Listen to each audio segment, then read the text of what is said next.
How's it going, everybody? Moose here. April 26th today, and I am sitting in the garage. It's a beautiful day outside, windy. Should probably be out riding, but I'm not. I'm just taking the weekend off and enjoying myself. And I thought I'd take this time to put a video together for my vlogging setup. I had a few people ask that view my videos about what I use and how I film my videos, and I thought I'd go over that real quick. Shouldn't take too long. There's not a whole lot to it. Many of you may know that I use the Sena 10C Pro, which is a all-in-one camera and intercom system made by Sena.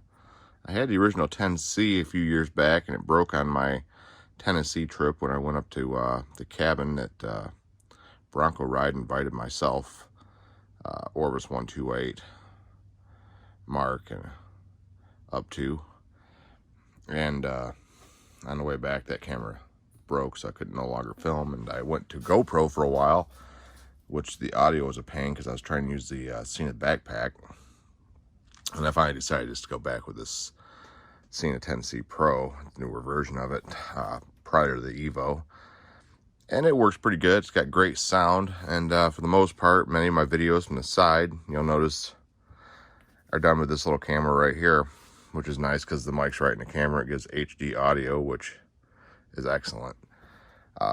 Lately, if you've been tracking some of my videos, you'll know that I've also went with the Insta360 1R 360 camera on the top, and that's just periodically.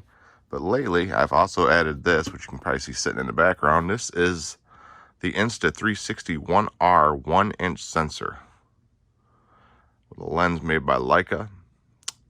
And I've used this in the last few videos that I've made that I probably haven't got out on YouTube yet. I'm still working on it.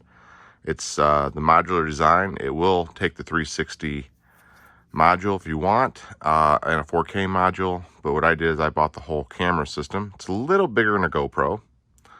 And but the film and the video from it are just amazing. It'll do up to 5.7K at 30 frames a second. I usually use it at 4K at 60 frames a second. I've only used it 2 or 3 times now, and those videos will be coming out. But what I've been doing is using this in conjunction with my 10C. This provides the audio, and this provides the video. Now, this does have the ability to do Bluetooth audio, but it's not quite up to par yet, so I haven't been using that. When this comes through to a clear, and it's always on the helmet. So, and nice thing about it is it gives me a backup video file, and if I decide I don't want to have this on the front of the helmet, you know, from just riding around, this is probably my go-to. It's still the go-to device. It's always on the helmet, and I can record whenever I want. As far as the Insta360 1R 1-inch sensor goes, I'll show you what that looks like on the front of the helmet. As you can see, that just clips on the front of the helmet. I use the same bracketing I had left over from when I had my GoPro on there years back on the when I had it on the Nolan. This is a bracket that I made myself out of aluminum bars from the hardware store.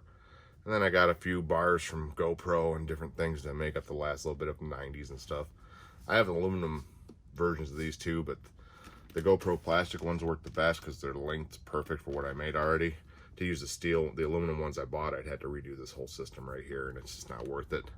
The plastic is a little lighter. Now, this camera is fairly heavy on the front of the helmet, so it's not something I'd want to video with all the time. And here soon I will also be putting a battery pack on here, like I had for the Sena and stuff, to plug into here. That'll be coming shortly. And then I'll also have one for the Sena, so I'll actually have 2 battery packs on this helmet. But that's my videoing system and my audio.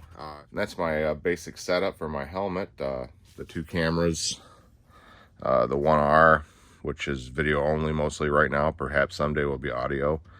The 10C Pro, which is audio and video, and my normal audio for any other camera I use. And sits on the front of the helmet and works out really nice. So that's my setup. And then I do most of my editing now in Final Cut Pro on my iMac Pro that I bought recently. I'm still learning that software, so that'll take a little while. And of course I use my cell phone a lot, which you see right here, as a standalone camera sometimes for some of these videos, because It works really nice. It's got the 4K module video on it and everything, and comes across as a great camera, and it has fairly good audio without any wireless mic for as far as filming with a camera on a phone goes. But that is my setup, so I hope this answered a lot of questions. If you have any other ones, let me know. Feel free to answer them if I can. It's not anything fancy, just a basic setup. All right, well, until next time, this is Moose saying keep it safe out there. I'll talk to you later.